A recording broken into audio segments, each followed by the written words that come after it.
Class 8 students, this is your science teacher Agrima Rawat. So we have been doing the chapter number 12, friction. In this we have already talked about what is friction and the advantage and disadvantage of it. Now we will move forward in this topic. We are going to talk about that there is a statement that friction is a necessary evil. Friction एक ज़रूरी एक evil है. Evil मतलब जो नुकसान देता है, एक ख़राब चीज़ एक तरह से बट ये ज़रूरी ख़राब चीज़ है. ऐसा बोलने का क्या मतलब हुआ, हमें वो समझना है इस स्टेटमेंट का क्या मतलब निकलता है. तो as friction is advantageous to us, it is considered as a friend. जैसे कि आपने प्रीवियस वीडियोज़ में देखा कि फ्रिक्शन हमारे लिए एडवांटेजियस भी है, एडवांटेज भी देता है, हमारे को कुछ अच्छी चीज़ें भी मिल रही है उससे. फ्रिक्शन की वजह से हम चल पा रहे हैं, हम कॉपी में लिख पाते हैं पेन से, ठीक है, पेंसिल से. तो एडवांटेज भी है बट डिसएडवांटेज भी है. कुछ डिसएडवांटेज हैं जैसे कि हमारी शूज़ वगैरह, मशीन, ये सब ख़राब भी हो जाती हैं फ्रिक्शन की वजह से. तो एडवांटेज होने की वजह से इसे फ्रेंड कह दिया गया. और क्योंकि डिसएडवांटेज भी है हमारी फ्रिक्शन की तो फोए बोल दिया. फोए मतलब दुश्मन, ठीक है. Depending on the circumstances, friction can be a help और अ हिंड्रेंस. अलग अलग सिचुएशन के हिसाब से, अलग अलग सर्कमस्टांसेस मतलब सिचुएशन जो आपकी हो रही है उसके हिसाब से फ्रिक्शन जो है आपको हेल्प भी करता है, कभी कभी आपके लिए रुकावट भी डालता है. हिंड्रेंस मतलब रुकावट डालना. इसलिए इसे एक ज़रूरी इविल कह दिया गया क्योंकि हमारी लाइफ की बहुत सारी चीज़ें फ्रिक्शन की वजह से हैं और फ्रिक्शन की वजह से रुकावट भी पड़ती है हमारी बहुत सारी चीज़ों में. तो इसलिए इसे ज़रूरी इविल कहा गया, ठीक है. ज़रूरी भी है बट ख़राब भी है हमारे लिए. तो कहीं कहीं पे ख़राब है, कहीं कहीं पे ज़रूरी भी है हमारे लिए. तो चल नहीं पाएंगे, हम हमेशा फिसलते रहेंगे अगर फ्रिक्शन नहीं होगा. बट फ्रिक्शन होने की वजह से चलते हैं जब हम जूतों में, तो हमारे जूते घिस भी जाते हैं, तो हमारे लिए ख़राब भी हो गया. मतलब एक तरफ तो हमें चलने में मदद कर रहा है, दूसरी तरफ हमारे को नुकसान भी दे रहा है. तो इसलिए ज़रूरी इविल, नेसेसरी इविल कहा गया फ्रिक्शन को, ठीक है. स्टेटमेंट समझ आ गया. Okay, now moving forward, how we can increase friction. हम फ्रिक्शन को इंक्रीज़ कैसे करें, मतलब अगर हम फ्रिक्शन को कहीं पे बढ़ाना चाहते हैं, कहीं पे फ्रिक्शन कम लग रही है नेचुरली, तो अगर हम उसे बढ़ाना चाहते हैं तो कैसे करेंगे. अगर आप दो सरफेसेस को एक दूसरे में प्रेस करोगे तो क्या होगा, फ्रिक्शन बढ़ेगा, ठीक है. जैसे कि एग्ज़ाम्पल लेते हैं, साइकिल चलाते हैं आप बच्चे. साइकिल में जब आप ब्रेक लगाते हैं, आगे से ब्रेक लगता है, नीचे क्या होता है आपने देखा होगा कि ये आपकी जैसे टायर है, ठीक है, इसमें यहाँ पे ब्रेक पैड्स लगे होते हैं नॉर्मली, ठीक है. नॉर्मल उसमें ऐसे लगे हुए हैं, ये स्पोक्स भी लगे हुए हैं और ये ब्रेक पैड ऐसे लगा हुआ है. जब आप प्रेस करते हैं, जब आप ज़ोर लगाते हैं, ब्रेक लगाते हैं ऊपर से, तो ये जो ब्रेक पैड है ये जाके इस व्हील से प्रेस करता है व्हील को, जिससे कि फ्रिक्शन पैदा होता है और उसकी वजह से साइकिल रुक जाती है, ठीक है. कार वगैरह में आपके डिस्क ब्रेक्स होते हैं, बाइक वगैरह में डिस्क ब्रेक होते हैं, जिसमें कि इस तरह से दबाया जाता है. जैसे कि आप देख रहे हैं एक पैर इसे प्रेस कर रहा है इस साइड पे, तो जिससे कि ये जो क्लिपर्स हैं ये दिख रहे हैं आपको, ठीक है. इसको मैग्नीफाई करके इस तरह से दिखाया गया कि ये जो ब्लेड्स हैं ये इधर की साइड मूव कर रहे हैं जब इधर से दबाया जा रहा है. तो ये जब इसको प्रेस कर रहे हैं यहाँ पे, तो क्या हो रहा है, फ्रिक्शन पैदा हो रहा है, जिसकी वजह से ब्रेक लगते हैं, ठीक है. बात समझ आ रही है. तो ये आपका ब्रेक हमारे लिए इंक्रीज़, फ्रिक्शन को इंक्रीज़ करके हम ब्रेक्स लगा सकते हैं, ठीक है. तो हमारी गाड़ियाँ, हमारी व्हीकल्स जो भी हैं, साइकिल्स वगैरह होगी, ये सब रुकते किसकी वजह से, फ्रिक्शन की वजह से. फ्रिक्शन को इंक्रीज़ करते हैं हम ब्रेक की हेल्प से, ठीक है. और जिसकी वजह से हमारी जो भी व्हीकल हैं वो रुक जाते हैं, ठीक है. मूवमेंट उनका, मोशन रुक जाता है. ऑब्वियसली हमने ये बात पढ़ी थी कि मोशन को अपोज करता है फ्रिक्शन, तो आपने फ्रिक्शन लगाया तो आपका मोशन रुक गया। ठीक है, okay. Next, moving forward, friction can be increase by increasing the roughness of the surface. आपने कभी देखा है कि आप जब नए नए शूज़ लेके आते हैं तो उनके नीचे ऐसे डिज़ाइन बने होते हैं,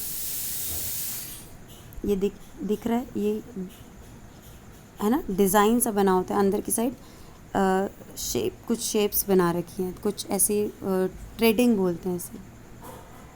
ठीक है, ये जो डिज़ाइंस हैं इन्हें ट्रेडिंग कहा जाता है। जैसे टायर में भी आप देख रहे हैं कुछ इस तरीके के ट्रेडिंग्स बने हुए हैं। ठीक है, एक डिज़ाइन पैटर्न बना हुआ है, वो किसी वजह से बना हुआ है, सिर्फ ऐसे ही नहीं कि दिखाने के लिए अच्छा लगे, इसलिए बना हुआ है ताकि क्योंकि रफनेस बढ़ती है। हमने ये पहले भी पढ़ा था कि फ्रिक्शन जो है रफनेस की वजह से इंक्रीज़ होता है। तो हमारे शूज़ अगर नीचे की साइड से बिल्कुल फ्लैट होते, शूज़ हमारे बिल्कुल फ्लैट होते, उसमें कोई डिज़ाइन नहीं होता, बिल्कुल फ्लैट होता, तो क्या होता, हम फिसलते हैं आराम से। ठीक है, कभी देखना आपके पुराने शूज़ जो जाते हैं ना, जिसके ये घिस जाते हैं, ट्रेडिंग्स जो हैं घिस जाते हैं, तो क्या होता है, आप आराम से वो शूज़ फिसलने लगते हैं। जब नए शूज़ लाते हैं तो वो फिसलते नहीं हैं, क्यों, उनकी ट्रेडिंग बनी हुई है, रफनेस है, रफनेस की वजह से फ्रिक्शन बढ़ता है, इंक्रीज़ होता है, जिसकी वजह से आप फिसलते नहीं। फ्रिक्शन बढ़ेगा तो आप आराम से वॉक कर पाएंगे।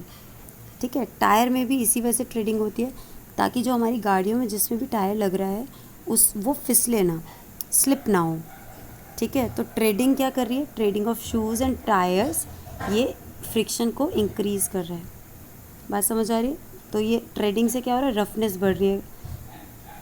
दो सरफेस, जब हमारा शूज़ है वो फ्लोर से कांटेक्ट में आएगा तो रफनेस आएगी, जिसकी वजह से फ्रिक्शन इंक्रीज़ हो जाएगा। ठीक है, क्लियर? तो इस तरह से हम फ्रिक्शन इंक्रीज़ कर सकते हैं। नेक्स्ट, अब हम फ्रिक्शन को रिड्यूस कैसे करें, फ्रिक्शन को कम कैसे किया जाए। कहीं पे बहुत ज़्यादा फ्रिक्शन लगता है, हमें जहाँ पे फ्रिक्शन की कम करने की ज़रूरत है वहाँ कैसे करें। तो क्या कर सकते हैं आप, स्लाइडिंग सरफेस हैं जो दो, उनमें फ्रिक्शन रिड्यूस करने का एक तरीका है कि आप जो कांटेक्ट में सरफेसेस हैं ना, पॉलिश कर दो, स्मूथ कर दो। जैसे कि आप ये देख रहे हैं फिसल पट्टी, या इन्हें स्लाइड्स कहते हैं। बच्चा यहाँ पे बैठे और ये रफ़ हो रखा है, बिल्कुल ऊबड़ खाबड़ सा हो रखा है ये, तो जब ये बच्चा फिसलेगा तो आराम से खिसक थोड़ी पाएगा, नीचे अटक जाएगा बीच में ही।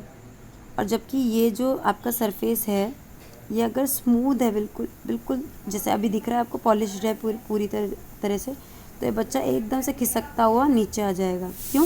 क्योंकि फ्रिक्शन कम लग रही है, स्मूथ सरफेस हो गया ना, रफनेस कम हो गई है, तो सरफेस जो है स्मूथ हो गई है, जिसकी वजह से फ्रिक्शन कम लगेगा और बच्चा आराम से स्लिप कर पाएगा। ठीक है, अच्छा एक और एग्जांपल देते हैं। जब कैरम बोर्ड खेलते हैं, जब आप कैरम बोर्ड पे खेलते हैं तो आपने देखा कभी पाउडर छिड़कते हैं पहले लोग, कभी क्यों छिड़कते हैं, ताकि आपकी ये जो इसमें डाइसेस हैं ये आराम से स्लिप हो पाएँ, इसमें मूव कर पाएँ। क्यों? क्योंकि अगर नॉर्मल आपका जो आपने वुड का आपने कैरम बोर्ड देखा होगा तो वो कैसा होता है, वुड का बना हुआ है, लकड़ी का बना हुआ है, तो कैसा सरफेस कैसा होता है, ऊबड़ खाबड़ सा होता है। तो इसमें पाउडर डालने से ये जो जगह हैं ये फिल हो जाएंगी, जिसकी वजह से जो ये आपका सरफेस है वो कैसा बन जाएगा, स्मूथ बन जाएगा। तो जब आप इन्हें स्लाइड करेंगे, जब आप इसे स्लाइड करेंगे तो आराम से स्लिप करेगा, बहुत आराम से, क्योंकि फ्रिक्शन कम हो गया ना, सरफेस स्मूथ हो गया, जिसकी वजह से फ्रिक्शन कम होगा और आपकी जो ये गिट्टियाँ हैं ये आराम से आगे पीछे जहाँ पे भी आप डालना चाहेंगे वहाँ स्मूथली जाएंगे।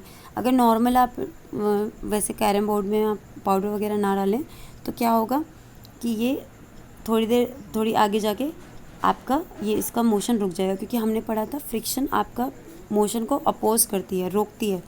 तो फ्रिक्शन जहाँ पे ज़्यादा वहाँ पे आपका मोशन रुक जाएगा, जहाँ पे फ्रिक्शन आपका कम है वहाँ पे मोशन आराम से होता रहेगा।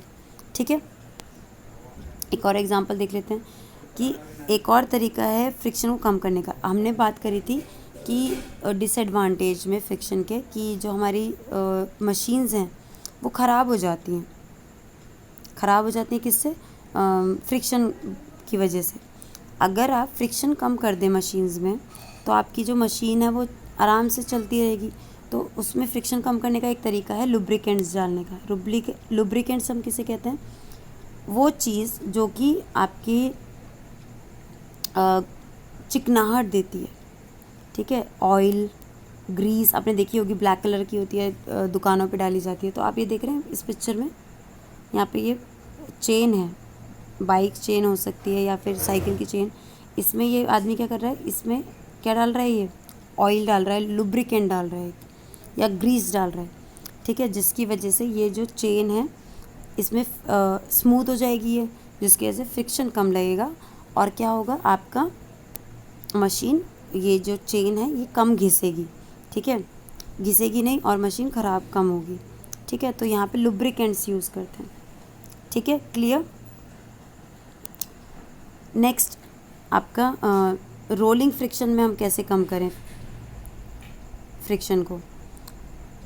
तो रोलिंग फ्रिक्शन वैसे ही स्लाइडिंग फ्रिक्शन से कम होता है। अब रोलिंग फ्रिक्शन में हम क्या रोलर्स लगा देते हैं। जैसे कि आपकी बहुत सारे, जैसे आपकी गाड़ियाँ होती हैं, मशीन्स होती हैं, उनमें बॉल बियरिंग लगी होती हैं, आपको दिख रहा है गोल गोल से, है ना। इससे फ्रिक्शन कम हो जाता है क्योंकि ये घूमती रहती है बीच में, तो मशीन ख़राब नहीं होगी जल्दी। फ्रिक्शन क्योंकि कम लगता है रोलिंग फ्रिक्शन में, स्लाइडिंग फ्रिक्शन से कम फ्रिक्शन लगता है, जिससे कि बॉल बियरिंग, इन्हें कहते हैं बॉल बियरिंग्स। तो ये आपकी मशीन को या जो भी गाड़ियाँ वगैरह जिसमें भी ये बॉल बियरिंग लगती हैं और फ्रिक्शन कम लगेगा तो ये ख़राब कम होंगी, ठीक है। इसके अलावा व्हील्स लगा के सूटकेस वगैरह में, बच्चों की जो आजकल के बैग आते हैं, कुछ बैग उनमें व्हील्स लगा देते हैं नीचे। अगर इस बैग को वैसे ही खींचना पड़े हमें तो बड़ा ही भारी होगा। नीचे व्हील्स लगा दिए तो फ्रिक्शन कम लगेगा क्योंकि रोलिंग फ्रिक्शन कम होता है, सबसे कम होता है ना। तो आराम से खींच के ले जा पाएंगे, आराम से बच्चे भी खींच लेंगे इसे, है ना। तो ये आपकी फ्रिक्शन कम कर सकता है, ठीक है। अच्छा, एक और बात करेंगे, जो फ्लूइड है, लिक्विड और गैस को हम फ्लूइड कहते हैं, मतलब वाटर, गैस, ठीक है। इसमें भी फ्रिक्शन लगता है। ऐसा नहीं है कि पानी में कोई चीज़ चल रही है तो उसमें फ्रिक्शन नहीं लगता, बिल्कुल लगता है। तो क्या होता है कि जो फ्रिक्शन फ्लूइड में लगता है उसे हम फ्लूइड ड्रैग कहते हैं। क्या कहते हैं, याद रखना, फ्लूइड में जो फ्रिक्शन लग रहा है, फ्लूइड मतलब लिक्विड या गैस, आप हवा में चल रहे हैं तो अगर आपको फ्रिक्शन लग रहा है तो वो फ्रिक्शन के नाम हम क्या देंगे, फ्लूइड ड्रैग, ठीक है। अच्छा, अगर आपको बहुत सारी चीज़ें हैं हमारे एनवायरनमेंट में और हमारी जो आजकल शेप्स बनाते हैं, अभी एग्जांपल देखेंगे आप, उसमें फ्रिक्शन को रिड्यूस करने के लिए एक स्पेशल शेप बनाई जाती है जिसे हम कहते हैं स्ट्रीम लाइन शेप। ये शेप देख रहे हैं, ब्लू कलर की चीज़ जो दिख रही है आपको,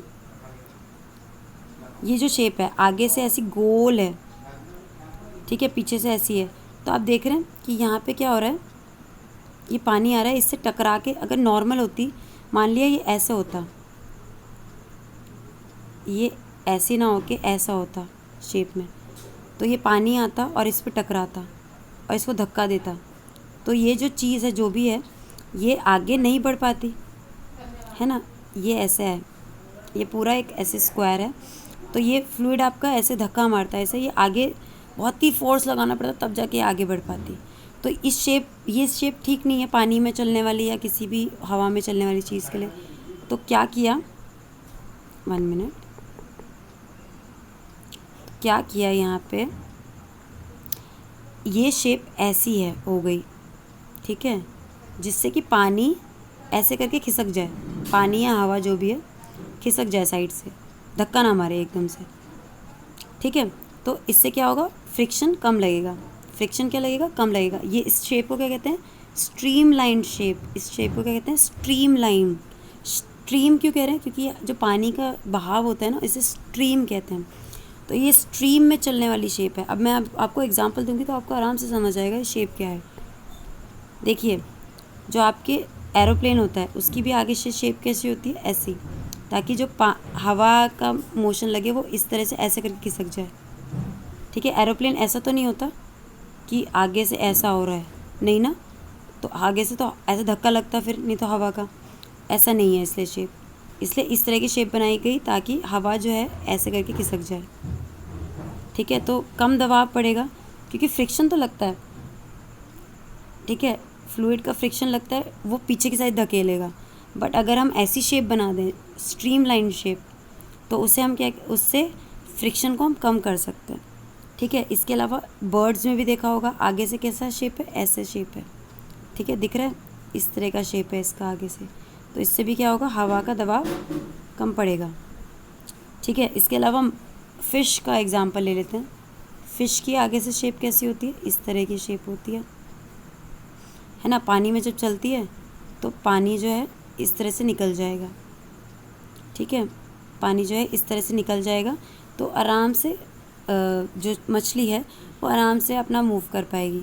बोट्स की शेप, आपने कभी बोट्स देखी हैं या शिप देखी हैं, उनकी भी शेप आगे से कैसी होती है, इस तरह से होती है।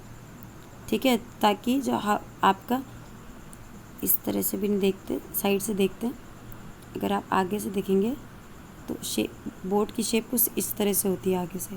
क्यों, ताकि पानी जो है ऐसे निकल जाए। ठीक है, तो ये शेप, इन शेप को हम क्या कहते हैं, स्ट्रीम लाइन शेप। तो aeroplane, boats, fish, birds, fish और बर्ड्स में तो नेचुरली ये शेप है ताकि ये आराम से मूव कर पाए। इनको देखते देखते हमने एरोप्लेन और बोट की शेप भी इस तरह की बनाई ताकि हमारी बोट और एरोप्लेन भी आराम से मूव कर सकें फ्लूइड में भी। ठीक है, तो फ्रिक्शन कम हो जाएगा जिससे कि एनर्जी कम लगेगी। अगर शिप जो है हमारी इस शेप की होती तो धक्का ज़्यादा लग रहा है, फ्रिक्शन ज़्यादा लग रहा है, तो शिप को एनर्जी ज़्यादा लगानी पड़ेगी आगे बढ़ने के लिए। अगर जो बर्ड